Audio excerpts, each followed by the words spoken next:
오늘은 봉독한 이 본문의 말씀을 가지고 제가 제목을 이렇게 정해보았습니다. 하나님의 나라가 어떻게 나에게 나타나는가? 쉬운 말로 내가 어떻게 하나님의 나라에 들어갈 수가 있을까? 문제입니다. 그리고 내가 이미 하나님 나라에 들어간 존재로서 내가 어떻게 다른 사람들에게 이 하나님의 나라를 저들에게 증거할 수 있을까? 어떻게 저들 마음속에 하나님의 나라가 존재하고 있음을 저들에게 알릴 수가 있을까? 라고 하는 전반적인 문제를 오늘은 다루려고 합니다. 먼저 우리가 이 말씀의 배경을 보게 되면 우리 편지는 바울이 고린도 교회에 쓴 편지인데요. 오늘 여기 이 내용으로 볼 때에는 당시에 바울이 고린도 교인들에게 어떤 일부의 교인들에게 비난을 받고 있었어요. 그 비난받는 내용이 뭔가 하면은 그들이 바울을 볼 때에 두 가지가 부족했습니다. 여러분이 그 10장 10절에 보면 어떤 말 나와요? 바울이 굉장히 몸이 약하다라고 소개합니다. 몸이 약하다. 그죠? 함께 우리 말씀을 볼까요? 고린도후서 10절에 그들의 말이 그의 편지들은 무게가 있고 힘이 있으나 그의 몸으로 대할 때는 약하고 그 말도 시원치 않다 하니 라는 비난을 듣게 된 거예요. 바울에 대해서 몸이 약하다. 아니 몸이 약한 게 뭐 문제가 되는가요? 여러분 제가 목사로서 몸이 약하면은 뭔가 목사의 자격이 안 되는가요? 근데 실은 이들에게는 문제가 되었어요. 왜냐하면 그 당시는 당시의 이 문화는 헬라 사상의 지배를 받고 있는 시대였기 때문에 당시의 헬라 사상은 뭐예요? 그들이 말하는 것은 굉장히 그들의 영웅상, 그들의 리더라는 것은 굉장히 군인상입니다. 그 몸이 건강하고 신체가 좋은 사람이 우리의 리더가 될 수 있다고 생각을 했어요. 그래서 몸이 약하거나 뭔가 불구 있는 사람들은 리더의 자격으로 없다고 생각하고 따르지 않았습니다. 그래서 그들이 볼 때는 분명히 이 사람이 우리 하나님의 사람으로 우리에게 복음을 증가하는 리더인데 어떻게 리더가 이렇게 몸이 약하냐는 거예요. 좀 뭔가 이렇게 몸도 멋있고 오늘날 편하면 뭔가 이렇게 인물도 좀 있어야 되고 생김도 좋아야 되고 뭔가 있어야 되는데 우리가 보기엔 너무나 별 볼 일 없다는 것입니다. 더 큰 문제는 두 번째예요. 말이 시원치 않다는 것입니다. 이 말은 뭘까요? 바울이 말을 잘 못했다는 말인가? 바울이 편지를 보면 말을 못한 데 같지 않아요. 굉장히 이렇게 이 모든 서신도들이 우리가 신약의 13권은 바울이 우리가 기록한 것인데 이 내용들 볼 때 그가 말을 못하는 자일까? 근데 그들이 말이 시원치 않다고는 무슨 말인가요? 이것은 그 당시에 이 비판한 사람들의 문화적인 배경을 우리가 이해해야지만이 이해할 수 있습니다. 왜냐하면 그 당시는 헬라 문화에 굉장히 젖어 있었고 특히 말해서 헬라 철학에 굉장히 익숙한 자들입니다. 그래서 그 당시에 이 고린도라는 이 동네는 항구 도시지만 굉장히 큰 도시였어요. 다시 말해서 여기는 지적인 사람들이 많았고 헬라의 문화에 영향을 받은 자들이 거의 존재하고 있는 도시였습니다. 그래서 거기는 마땅히 학술원도 많았어요. 우리가 소크라테스 제대로 풀어놓고 막 논쟁하잖아요. 토론도 하고 그래서 토론장도 굉장히 많았고 어떤 학술도 굉장히 많았고 어떻게 내가 말하는 말을 굉장히 논리적으로 설득력이 있게 그들에게 전달할 수 있을까? 바로 이게 이제 그들의 문화였기 때문에요. 그래서 거기는 굉장히 가는 곳마다 토론장, 학술원 이런 것이 굉장히 풍성했습니다. 그래서 여기에 영향을 받고 이런 문화 속에 자기들이 볼 때에는 바울의 말은 굉장히 철학적이지 않는 거예요. 논리적이지 않습니다. 단순히 십자가는 증거하는데 자기가 믿는 신앙을 그들에게 증거하기 위해서 뭔가 좀 논리적으로 뭔가 어떤 좀 철학적으로 그들을 설득하기 위한 그런 모습이 전혀 없는 거예요. 바울에게는 그냥 십자가만 증거예요. 미련하게 예수를 믿으라는 겁니다. 여기엔 논리도 없어요. 그래서 그 당시에 어떤 이 학문에 굉장히 익숙한 자들이 지적인 사람들이 볼 때에는 바울의 말은 너무나 믿을 만하지 못하는 형편이 없는 그런 말입니다. 그래서 이런 비난을 받고 있는 이제 바울이 이제 이들에 대해서 오늘 쓴 말이에요. 즉 너희는 스스로 교만하여서, 그래서 이들의 자기들의 이한 비판을 먼저 그들이 교만한 자라고 지칭합니다. 너희가 교만해.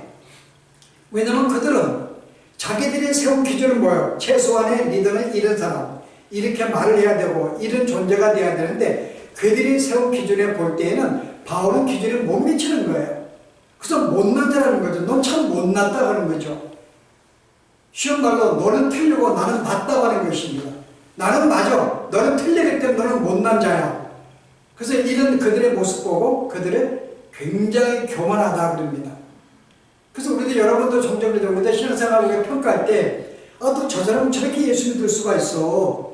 어떻게 헌정의 모습도 안 나와. 어떻게 예배 시간도 이렇게 이렇게 충실하지 못해. 기도도 하지 않아. 성경 잘 몰라. 그럼 저 사람은 신앙이 약한 사람이야. 인정할 수가 없어. 우리는 그렇게 평가합니다. 이게 우리의 평가예요. 그래서 우리는 우리가 세운 기준, 최소한의 예수 믿는 사람은 이런 정도 사람이 돼야 되고, 예수 믿는 리더는 이런 종교가 돼야 되는데 그 사람은 그렇지 못하기 때문에 우리는 그렇게 평가해요. 못됐다. 너는 틀렸고 나는 옳다는 것입니다. 자, 그러면서 뭐라 그래요? 내가 이제 너에게 나아가서 내가 너의 교만함을 내가 이제는 들추겠다고 이야기하는 거예요. 그래서 뭐라 그래요? 하나님의 나라는 말에 있지 아니하고 능력에 있습니다. 하나님 나라는 말에 있지 않아. 무슨 말일까? 말에 있지 않다. 지금 이 말은 현재 비판하는 사람들은 그들은 하나님의 나라, 신앙생활을 말에 있다고 생각했다는 거죠. 말에 있다고. 무슨 말일까요? 그들은 쉽게 설명해서 바울의 복음을 증거했어요. 그래서 그 증거하는 복음을 내 마음속에 받아들였습니다. 내가 이해했어요. 아, 그렇구나. 그 내가 마음속에 받아들였습니다. 그리고 내가 그 말씀을 내가 믿었어요. 그리고 그들은 나는 성도라고 생각했습니다. 나는 저가 복음을 증거하는 것을 내가 받아들였고 믿었고, 그리고 내가 그것을 내가 이제 지금 믿고 있기 때문에, 그리고 그것을 끝나지 않냐고 여전히 나는 이제 주의 말씀을 사랑해요. 그래서 내가 이제 이 말씀을 날마다 내가 일반 책을 읽는 것과 같이 내가 날마다 책을, 성경 말씀을 읽습니다. 그리고 나는 이 말씀을 함께 나누기를 좋아해요. 다른 사람과 논의하기도 좋아합니다. 그리고 함께 토론도 해요. 그리고 함께 우리가 비판도 합니다. 이 말씀은 이게 오는 거야. 아, 이 말씀은 이런 뜻일 거야. 그래서 그런 생각 속에 서로 토론도 하고 비판도 하고 이렇게 그들은 하고 있었습니다. 그래서 그리고 또 말씀으로 끝나지 아니하고 말씀이 명한 대로 그들은 선한 삶을 살기 시작했어요. 거짓말도 하지 않고 정직하게 살고 어떤 구제하는 일이라든지 봉사한다든지 섬긴다든지 그들은 열심을 내었습니다. 그래서 그런 점 볼 때 우리는 진정한 성도인 거예요. 우리는 진정한 우리가 구원받은 하나님의 백성이야 라고 생각을 한 거죠. 예수를 믿고 인정하고 또 이렇게 살려고 애를 쓰고 헌신도 있었고 성민과 봉사가 있었고 열심도 있기 때문에 우리는 마땅히 성도라고 생각하는 거예요. 근데 오늘 바울은 한번들은 뭐라는 건 너희는 하나님 나라에 속한 자가 아니라고 하는 거죠. 그럼에도 불구하고 내가 많은 성경을 받아들이고 믿고 있다 할지라도, 그리고 그 말씀을 내가 살고 있다 할지라도 여전히 너는 성도가 아니라고 이야기하는 거예요. 왜냐하면 너는 말에 근거해서, 너는 이 말에 근거해서 믿었기 때문에, 너는 기독교를 말로 선택하는 거예요. 말하기 때문에 그 말씀을 받아들이고 그 말씀을 내가 이렇게 믿고 그 말씀을 행한 것입니다. 너는 말로 믿었다는 것입니다. 근데 오늘 하는 나라는 말로 믿는 것이 아니라는 거죠. 말에 있지 않다는 것입니다. 우리는 여기에 우리는 큰 성도에게 도전적인 말씀이 있어요. 나는 지금까지 내가 예수를 내가 성경 말한 대로 내가 믿었고, 그렇게 내가 순종했고, 그 말씀에 살려고 했는데, 오늘 바울은 너는 하나님 나라에 밖에 있는 자라고 이야기하는 거죠. 바울이 말하고 있는 것은 뭐예요? 너는 네가 이 안에 속겠다면 너는 마땅히 하나님 능력을 네가 경험해야 한다는 거죠. 하나님의 나라는 말로 나타나는 것이 아니고 나에게 하나님 나라에 이런 것이야, 천국은 이런 것이야, 구원은 이런 것이야 설명을 들어서 내가 들어갈 수 있는 곳이 아니라 그곳은 내가 능력으로 들어갈 수 있는 곳이고, 내가 복음을 증거할 때에도 하나님 나라는 이것입니다, 교회는 이런 곳입니다, 예수 믿으세요 라고 말로 그들에게 소개하는 게 아니라 상대에게 능력으로 그에게 나타나야지만이 그가 진정한 이 복음을 믿게 되고 하나님 나라에 들어올 수 있다는 거예요. 그래서 바울의 말은 네가 지금 너희들 하는 모든 것들은 말에 있다는 거죠. 너희 생각에 있다는 것이에요. 자, 우리가 이 말씀 우리가 쉽게 이해 못할 수도 있습니다. 쉽게 설명하면은 이 사람들의 생각은 기독교는 어떤 관점이나 어떤 어떤 가르침뿐이라고 생각을 해요. 성경은 교훈이야, 어떤 가르침이야, 어떤 하나의 관점이야, 세상과 다른 관점이야. 그렇게 이 복음을 그들은 생각한다는 거죠. 그래서 이런 가르침이구나, 이런 교훈이구나, 그럼 그렇게 살면 내가 구원받겠네 라고 한다는 거죠. 그리고 내가 구원받는 것이 어떤 지적인 동의라고 그들은 생각한 거예요. 내가 이렇게 너희들에게 이렇게 복음을 증거했기 때문에 거기에 내가 동의합니다. 그래, 나는 죄인이야, 예수 십자가에 죽으셨어, 그러니까 나는 그것을 내가 믿어야지. 지적으로 동의를 하고 내 마음속에 받아들이고 나 그거 믿어, 그렇게 믿는 자체로 동의를 내가 만약에 하는 것으로 생각했다는 거죠. 그러나 바울은 이건 결코 가르침도 아니고 지적인 동의가 아니라는 거죠. 네가 만약에 지적인 동의로만 끝난다면 여기는 심각한 문제가 있다는 거죠. 바울은 뭐래요? 지적인 동의가 아니라 거기에 더 나아가서 네 마음속의 능력이 나타났는가를 보라는 거죠. 만약에 내가 지적인 동의를 했다 할지라도, 그 예수 믿었다 할지라도 내 마음속에 하나님의 능력이 나타나지가 않았다면 이거는 심각한 신앙생활의 문제이고 진정한 성도가 아니라는 것입니다. 여기 이제 우리는 고민할 수밖에 없어요. 나는 분명히 신앙에 내가 동의를 했고 받아들였고 믿고 그래서 그렇게 살려고 희청하고 있는데 성도가 아니라니. 나는 사도신 열심히 드렸어요. 예배도 열심히 참석했습니다. 기도도 합니다. 봉사도 하는데 우리는 그렇게 신앙생활을 알고 있었고 이 사람들도 그렇게 신앙생활은 이런 것이라고 생각했기 때문에 여기에 볼 때는 바울이 잘못됐다는 거죠. 자, 그럼 여기에 뭐가 문제인가요? 바울은 뭐라고 그래요? 하나님의 나라는 말이 아니라 능력이 있다는 거죠. 자, 능력이 뭘까요, 여러분? 여러분, 실제 우리가 성경의 예를 들면은 오순절날 성령의 충만이 임했습니다. 근데 그들은 성령 충만이 임하자 그들은 완전히 삼자가 볼 때는 어떤 모습이었어요? 술에 취한 자 같이 보였어요. 그는 그들의 힘이 아니에요. 단순히 지적으로 그렇구나 라는 지적인 게 아닙니다. 거기는 감동이 있었고 마음의 뜨거움이 있었고 기쁨이 있었고 뭔가 주체할 수 없는, 그리고 그가 하는 말이 뭐예요? 그들이 내가 이렇게 말을 했는데 거기에 모인 모든 사람들은 각자가 자기들의 언어로 그 말을 알아들었어요. 여기에 능력이 나타난 거죠. 하나님의 능력이. 그들이 이해할 수 없는 신비한 세계를 경험하는 것입니다.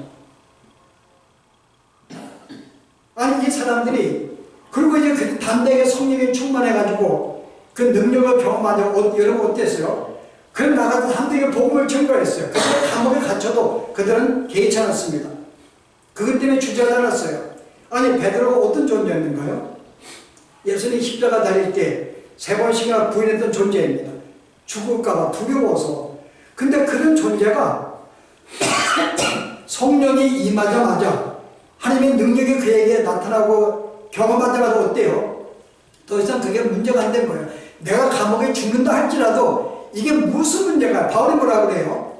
네가 복음을 증거하지 말라고 했더니 베드로가 뭐라고 그들에게 해요?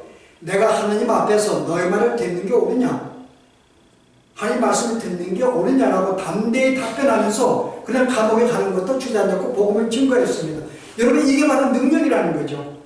하나님의 나라는, 우리가 신앙생활은 말이지 않다는 거죠. 내가 말에 예수 믿으세요 이게 아니라 실제 그 삶에 능력이 나타나지 않으면 이 말은 말에 불과한 것이지 그에게 어떠한 삶의 변화가 없다는 것입니다.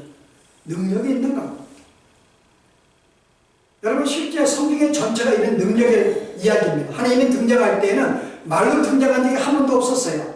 내가 말로 잘 설명하고 기독교를 복음을 증거해서 그를 이해시키고 설득을 시켜서 이게 하나님이구나, 내가 죄인이구나, 그렇게 되는 게 아니라고 하는 거죠.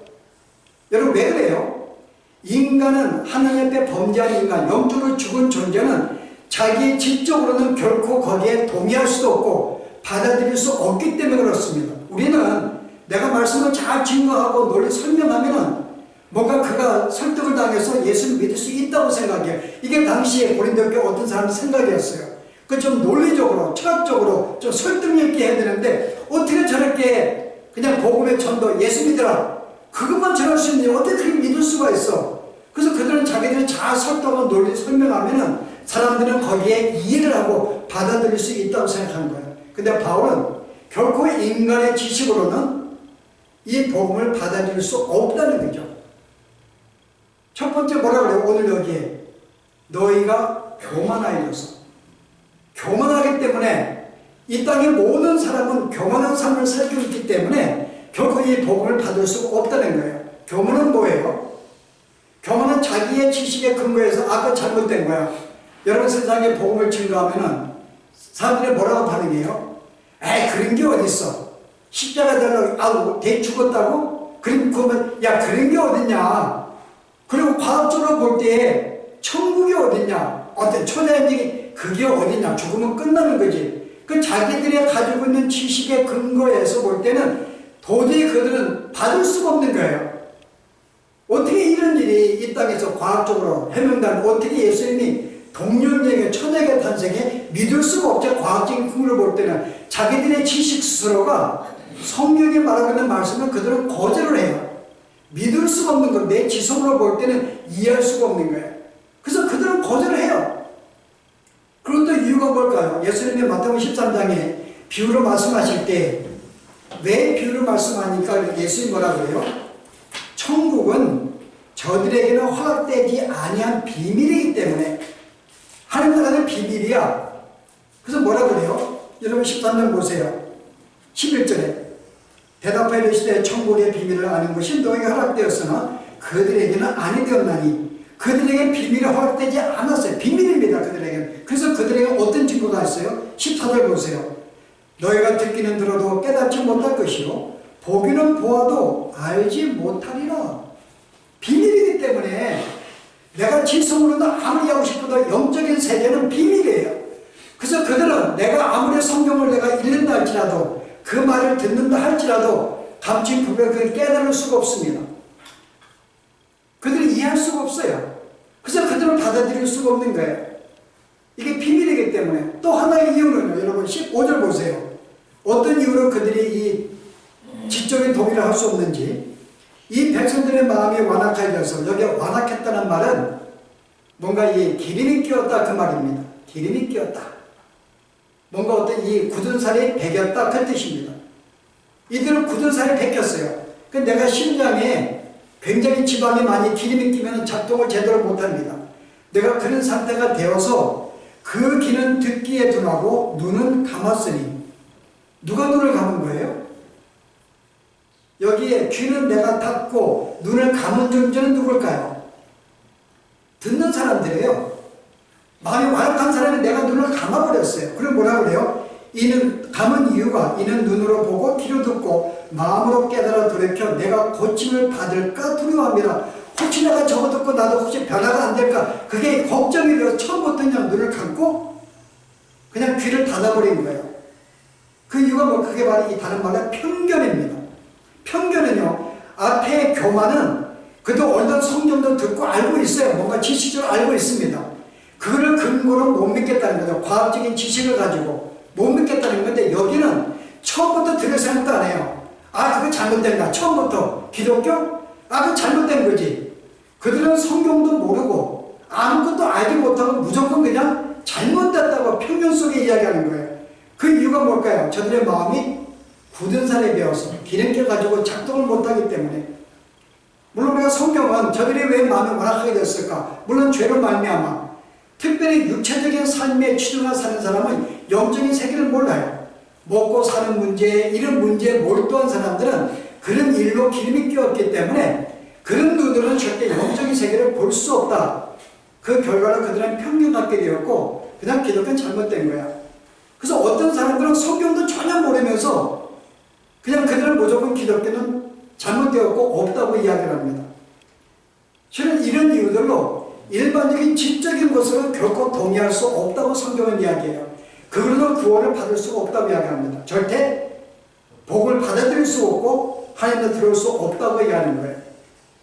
그들에게 비밀이었고 비밀이 아니라 할지라도 그들 자체가 너무나 교만한 존재로 성경을 받아들이지 않고 또 편견하기 때문에 그들은 성경 말씀을 믿을 수가 없다는 거죠. 그래서 지적인 것으로 거꾸로는 동의할 수도 없고 만약에 내가 지적으로 동의했다면 그건 가짜라는 거죠.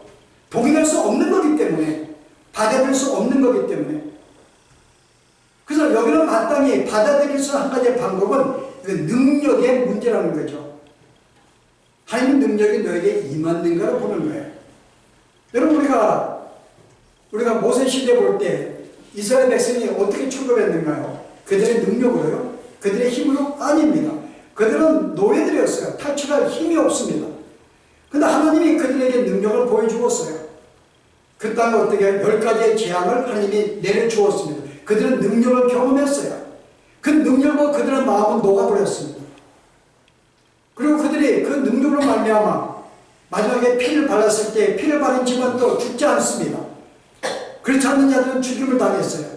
결국 그들이 출애굽을 하게 됩니다. 그걸 끝났는가요? 홍해바다 건널 때도 어떤 일이 벌어졌어요? 건널 수 없는 바다였지만 하나님의 그 바닷물을 갈라놓아서 바닷물을 건너게 만들었습니다. 애굽은 그것을 왕은 그거 보고 진짜 하나님은 살아계시다고 증거하게 됩니다. 여러분 실제 능력을 경험한 거예요. 말이 아닙니다. 광야에서도 어때요 여러분? 40년간 아침마다 만나가 내려지는 것입니다. 낮에는 뜨거울까봐 구름으로 가려집니다. 밤에는 추울까봐 불기둥을 가려줘요. 이게 하나님의 역사예요. 그들은 능력으로 하나님을 경험했지 지적으로 하나님을 경험한 게 아닙니다.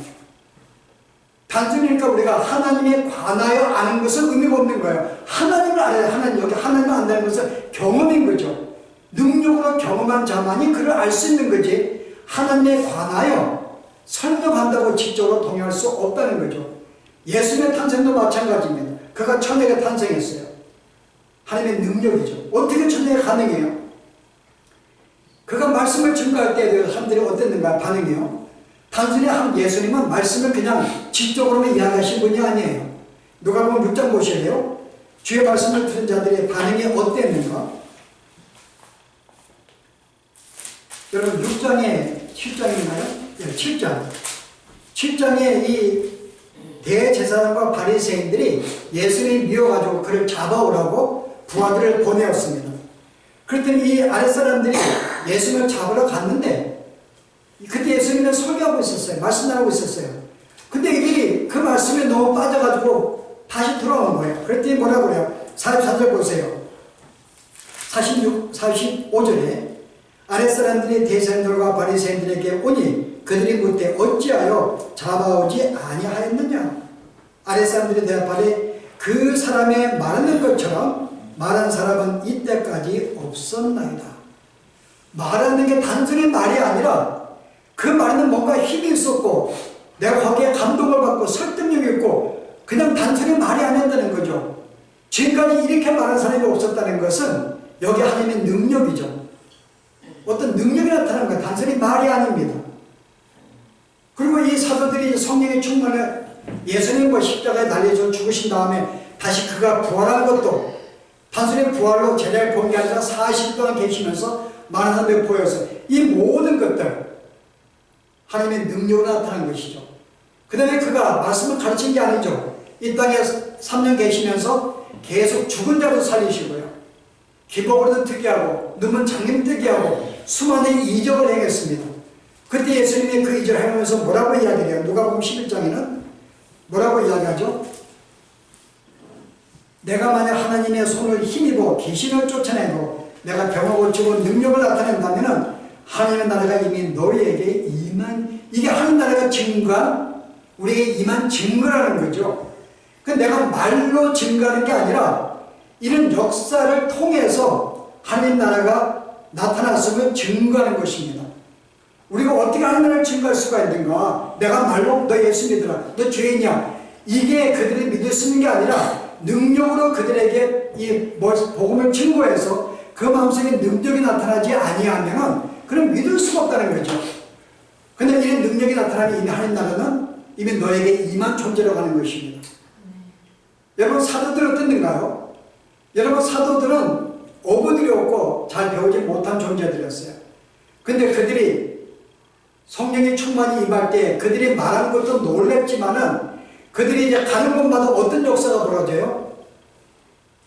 사도행전 2장에 보면 하루에 3,000명이 그 말을 듣고 그들이 회개합니다. 사장 사도에 보면 5,000명이 회개를 해요. 여기 보시면 사도행전에 어떤 일이 벌어지고 있는가? 2장에 보세요. 41절에 30절에 또 여러 말로 확정하여 권하여 이르되 너희가 이 패역한 세대에서 구원을 받으라 하니 그 말을 받은 사람들은 세례를 받음에 이날의 신도의 수가 3,000이나 더하더라. 4장 4절 보세요. 말씀을 드린 사람 중에 믿는 자가 많으니 남자의 수가 약 5,000여 되었더라. 아니 여러분, 이게 가능한가요? 여러분, 내가 복음을 내가 증거했는데 이 사람 논리적 설명했는가요? 베드로나 이 사도들이 배우지 못한 자들인데 그냥 단순히 예수 믿으라 그랬더니 너희 죄냐 그랬더니 그들의 3,000명이나 5,000명이나 그때 이방인들이 아니라 유대인들이에요. 여러분, 유대인들이 예수 믿는 게 쉬운가요? 언제 하나님을 신뢰하고 계명에 거기에 빠졌던 사람들이 그 자기들의 신앙을 부인하고 지금까지 핍박해 왔던 무시해 왔던 예수를 믿는 게 여러분 쉬운가요? 한두 번 가능할 수 있죠. 근데 한순간에 3,000명이 돌아섰다? 여러분, 이게 말로 되는 게 아닙니다. 이건 하나님의 능력과 그 마음속에 이런 역사가 일어나지 않으면 그들은 믿을 수가 없죠. 3,000명에 5,000명이. 다른 사도들은 그들의 말로 복음을 증거한 게 아니었어요. 그래서 말로 믿게 만든 게 아닙니다. 하나님의 능력이 나타났고 그 능력으로 말미암아 내가 복음을 증거했더니 그 마음속에 그들의 마음에 감동이 생기고 이해가 생기고 그들 마음속에 부인할 수 없는 그 지쳐서 마음이 생겨서 예수를 믿고 돌아온 것이지 단순히 그 말을 지적으로 아 그런 거야 라고 지적인 동의를 믿은 것이 아니라고 하는 거죠. 사도의 삶 속에 나타났어요. 바로 이런 사실입니다. 이 복음에는 하나님 나라는 능력이 있다고 말하는 거예요. 그래서 우리가 이런 사실 증거할 때 특별히 우리는 이런 사실을 정리할 수 있는데요. 내가 이 복음을 증거하고 할 때에 어떤 일이 일어나는가? 크게 우리가 세 가지의 능력이 나타나게 되는데요. 여러분, 제일 먼저 내가 하나님 나라가 나에게 나타납니다. 내가 어떻게 그것이 나에게 나타나는가? 첫째가요, 죄의 깨달음과 회개로 나타나요. 이게 마땅히 동반이 됩니다. 내가 단순히 지적으로 아, 난 죄인이었구나. 그래, 나는 죄인이었네. 내가 예수를 구원받네. 여러분, 이런 지적인 동의를 말하는 게 아니에요. 예수를 믿는 사람은 첫째로 어떤 능력이 나타나는가 하면 내가 이 복음을 듣는 순간에 내 마음속에 진정으로 아까 사도행전 2장에 3,000명의 사람들이 어떻게 반응했나 보시네요. 사도행전 2장 37절 보세요. 36절에 이 사람들이 너희가 십자가에 못 박은 예수를 하나님이 주와 그리스도가 되게 하셨느니라 라고 복음을 증거했더니 37절에요. 그들이 이 말을 듣고 마음에 찔렸어요. 뭔가 마음속에 이제 깨달음이 있습니다. 그리고 뭐라 그래요? 사도에게 물어 이르되 형제들아 우리가 어찌할꼬 하느냐 어찌하면 좋을까? 이제 마음에 이제 예수님을 그렇게 핍박했던 그거 내가 죄를 지었던 게 마음속에 찔림이 있어가지고 너무나 많이 고통스러운 거죠. 어떻게 하면 좋을지. 여러분, 이래 어떤 마음의 감정, 이 마음속에 이런 반응이 나온 것입니다. 어떻게 하면 좋을까? 그래서 예수를 믿게 되면은 우리가 나타나는 증거가 뭐예요? 첫째는 어떤 사람은 지적인 동의를 해요. 아, 난 죄인이구나. 근데 그걸로 끝나지 않습니다. 그 다음 어떤 당에 마땅히 밤새 울고 통곡하는 시간이 나와요. 내가 정말 죄인이었구나. 내 마음에서 깨달은지 정말 날 깨닫게 하는 이 말씀. 나는 정말 이런 존재였구나.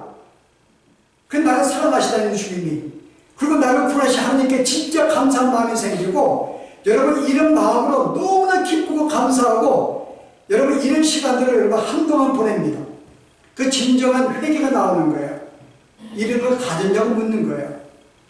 지적인 동의가 아니라 내가 경험을 했는가 묻는 것입니다. 왜냐 하나님 나라는 이 능력이 있기 때문에. 너 정말 돌이켰어? 너 정말 회개했어? 너 정말 이런 시간 밤새 너 흘려가면서 너가 죄인인 걸 마음으로 깨닫고 네가 믿었어? 라고 하는 거죠. 그래서 하나님의 능력은 제가 첫 번째 이 복음을 들을 때 바로 이렇게 능력이 나타납니다. 내 마음속에 찔림과 괴로움과 고통 속에 그리고 그 은혜에 감사해서 감격과 기쁨이 여기 집사람도 여기 있는데요. 못된 신앙이에요. 근데 목회자고 뭐 분명하게 들으니까 뭐 성경책 나면 항상 1등 했다고 뭐 항상 들은 게 그거니까는. 근데 정말 예수를 영접한 게 대학교 1학년 때인가 영접했다고. 그 영접 안 했는가요? 지적으로 영접했죠. 예수를. 믿죠. 믿었죠. 근데 마음속에 믿은 내가 정말 예수님이 하나님이시고 나의 구주시구나. 그게 깨달는 건 지적인 동의가 아닌 내 마음속에 깨달음이 있는 거예요. 진짜 이거구나. 그래서 그거 듣는 순간에 회개가 나오고 바로 그게 나오는 것입니다. 저도 고등학교에 수양회 할 때 십자가 제가 첫날 설교 드릴 때 너무나 감동이 돼가지고 제가 그냥 저녁에 잘 때 산에 올라가서 밤새 주 앞에 회개했어요. 내가 이런 죄인이었군요. 얼마나 죄가 큰지 뭐 설명하지 그런 단순히 이거 진리가 아니에요. 근본적인 내가 죄인 것이 내 마음속에 깨달아서 밤새 내가 회개하면서요. 그리고 감사가 넘친 걸 기뻐서요. 5시 새벽기도 하는데 학생들이 저를 불러러 왔어요. 고등학교인데 눈에 하도 뭐가 눈도 안 떼주고 내려올 수가 없어가지고 여러분 그런 시간 여러분 바로 그걸 말하는 거예요. 여러분 단순히 지적으로 회개하고 나 죄인이야 내 예수님 이게 아니라 마음속에 그런 감동과 그런 깨달음 속에 그런 마음속에 여러분들이 회개한다고 묻는 거예요. 하나님 나라는 바로 이것이라고 이야기해요. 단순히 말로 예수 믿어서가 아니라 회개가 아니라 이런 감동이 있는 게 하나님 나라의 일이고 들어온 사람은 마땅히 이런 경험을 해야 한다는 것입니다. 이걸 경험하지 않는 사람은 아직은 하나님 나라에 밖에 있다고 이야기하는 거예요. 두 번째는 뭐예요? 예수님이 나에게 복음을 주게 될 때 그 말을 내가 이해하게 되고 받아들이게 됩니다. 그 단순히 지적인 동의가 아니에요. 성경 보시면 뭐라고 이야기하고 있는지 여러분 로마서에 보시면 10장 9절에요. 내가 만일 내 입으로 예수를 주로 시인하며 예수님은 메시아시라 또 하나님 죽은 자를 살리신 것을 내 마음에서 믿으면 입으로 시인하는 게 아니에요. 지적인 동의가 아닙니다. 내 마음에서 믿으면 마음으로 믿게 된다면 이야기하는 거예요. 근데 성령이 내 마음에 임해서 하나님의 능력이 나에게 역사하게 되면요 내 마음으로 믿어지게 돼요. 지적으로 그분은 하나님의 아들로서 이 땅에 오시고 나를 죽으시고 이건 다 지적인 동의를 내가 믿는 게 아니라 실제 내 마음속에 그걸 믿게 되면서 진짜 그를 하나님으로 내가 신뢰하고 내가 평생 내가 그를 헌신하는 거기에 감동이 있고 감사가 있고 막 평안이 있는 이런 삶이 되어지는 것입니다. 마음으로 믿느냐 그 말이에요. 그래서 바울이 뭐라고 그래요? 내가 예수를 내 마음으로 믿고 입으로 시인하면 단순히 입으로 시인한 자가 아니라 마음으로 먼저 믿고 경험하고 능력이 나타난 그 후에 네가 입으로 시인한다면 그는 구원을 받는다고 이야기합니다. 오늘 하나님의 능력이 임하면 마음으로 믿게 돼요. 내 마음이 누가 시키지 않습니다. 지적인 동의를 말하는 게 아니에요. 그 나를 믿게 만들어 주는 거예요. 성령께서. 내가 싫어도 이해하기 싫어도 이해가 안 돼도 그냥 그것이 내 마음속에 믿어지게 됩니다. 흔들림이 없는 확신을 갖는 거예요. 여러분 이게 신앙이라는 거예요. 신앙이 오늘 믿었다가 내일 안 믿었다가 이런 것이 아니라 한 번 믿게 되면 이 마음은 변하지 않습니다. 흔들림이 없어도 사랑해 돼요. 정말 그분은 하나님이시고 나를 사랑하신 분이고 나를 지키시는 분이고 이 마음속에 흔들림이 없습니다. 이런 능력이 나타나는 걸 묻습니다. 그리고 또 한 가지 증거는요. 성령이 나타나고 내 마음속에 한 능력이 나타나게 되면 나는 회심을 하게 돼요. 회심은 뭐예요? 회개하고 틀립니다. 회개는 죄를 깨닫고 회개하는 것이고 회심은 내 삶을 돌이켜서 하나님이 원하는 삶으로 나아가는 삶을 말하는 거예요. 그래서 성령이 나에게 임하면 내가 지적으로 예수 믿는 사람들이 이렇게 살아야 돼. 너희가 멀리해야 돼. 그렇게 시키지 않아도, 그래서 우리가 성경을 전혀 잘 배우지 못해도, 내가 이 성경을 읽지 못하는 자다 할지라도 예수 믿는 사람은 뭐예요? 어떤 줄 알아요? 그들은 성경에 말해 이 하나님의 뜻을 온전히 그들은 알아요. 성경을 몰라도 하나님 내게 뭘 원하시는지, 뭘 싫어하시는지 안다 그 말입니다. 지적인 문제가 아니라 무식한 할머니도 믿게 돼요. 하나님이 이거 싫어하시지, 하나님이 이거 좋아하시지. 그래서 내가 옛날에 체했던 어떤 세상의 일들, 이건 내가 점점 멀리합니다. 내 마음이 좀 해참을 내가 하기 싫어하는 거예요. 단순히 지적으로 내가 하기 싫어하는 게 아니라 내 마음이 그렇게 하지 못하는 나를 이끌어가는 거예요. 그래서 멀리하게 만들고, 이게 하나님의 뜻이라면, 그래서 그 길을 붙잡고 나가는 그 마음은 누가 준 거예요? 이거는 지적인 동의가 아닌 하나님의 능력이며, 이 능력이 우리에게 경험되어지는 것입니다. 이게 인력을 말하는 거예요. 그래서 오늘 이 바울은 고린도 교회 그 사람들에게 뭐라 그래요? 너가 이런 능력 속에 내가 예수를 믿었고 내가 지금 살아가고 있는가 묻는 거야. 근데 내가 너에게 가면은 내가 얼마나 내가 말로만 하고 있지 내 마음속에 능력이 없다는 것을 내가 너에게 증거해 보이겠다고 이야기하는 거예요. 바울은 말을 못할 수도 있어요. 그런 논리적이 못합니다. 그럼 로마서 보면은 그런 첫째는 그러고 둘째가 안 나와요. 항상 설명은 둘째 셋째가 나가는데 여러분 그런 말 없어요. 논리적이도 않습니다. 베드로의 글 보세요. 여러분 베드로 전서후서 보면은 문장도 엉망이고 문법도 안 맞아요. 헬라어 공부를 보면은 전혀 진짜 무식한 자가 쓴 책입니다. 베드로 전서는요. 근데 그거 읽을 때 감동이 생겨요. 여러분 실제 에드워드가 우리가 그 미국의 1800년대 부흥을 일으킬 때요. 그 당시에 예수 믿는 많은 사람들이 계속 타락 속에 있었어요. 그래서 그가 말씀을 증거했어요. 이러면 안 되겠다 그래가지고 그가 이제 말씀을 증거했는데 이게 부흥회가 된 것입니다. 거기 있는 사람들이 그 말을 듣고 찔려가지고 자를 떠나지 않는 거예요. 얼마 동안이요? 한 달 동안이요. 직장도 안 가요. 먹지도 않습니다. 한 달 동안 그 말씀 듣고 거기서 들으면서 회개하고 말씀을 듣느라고 한 달 동안 역사가 벌어지고 그 계기로 미국에 완전히 부흥회가 생기죠. 여러분 이게 능력이라는 거예요. 그래서 우리가 단순히 예수를 지적으로 내가 동의하고 받고 믿는다 그래서 그 말씀 순종한다 그래서 이게 구원의 차원이 아니라 실제 하나님이 너에게 역사하고 있는 내 마음속에 임재하고 있는 하나님의 능력을 내가 날마다 경험하고 있는가를 보는 거예요. 성령이 너를 이끌어가고 있는가? 나는 죄를 짓고 싶은데 갑자기 내 마음 성령이 그거 안 돼. 그거 하면 안 되는 거야. 내가 하려면 할수록 계속 거기에 찌르면 계속 칩니다. 너 그러면 안 되는 거야. 이런 성령의 말씀의 내 가르침과 성령이 이끌린 나에게 인력을 묻고 있는 거예요. 아무리 성경을 읽어도 내가 그런구나 이게 아니라 읽을 때마다 야 이거였구나 이 말씀이었구나 혀에 감동도 있고 회개도 있고 깨우침도 있고 마음속에서 그걸 쳐붙이는 그런 것이 인력을 묻고 있는 거예요. 성경 읽을 때에도 단순히 성경이 있는 게 아닙니다. 왜냐하면 하나님의 나라는 바로 능력의 일이기 때문에.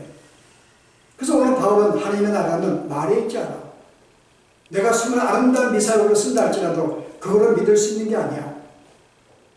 그럼 우리 신앙생활 판단 못해. 항상 너희는 신앙생활을 하면 이런 정도의 뭔가 이렇게 봉사도 하고 열심도 하고 이렇게 하고 성경도 읽고 이런 규정을 하는데 그게 아니야. 그런 것이 없다 할지라도 내 마음속에 이런 역사가 있느냐, 죄에 대한 깨달음이 있느냐, 예수를 믿는 마음속에 믿는 이 신앙의 고백이 있느냐, 날마다 너희가 핵심하는 삶이 너에게 있는가, 성경에서는 이런 이끌림이 있는가, 이것이 있다면 너는 하나님 나라에 속한 자이고 우리가 하나님 나라에 바로 이런 것들로 증거하는 것이지 말로 하는 것이 아니야 라고 하는 것이죠.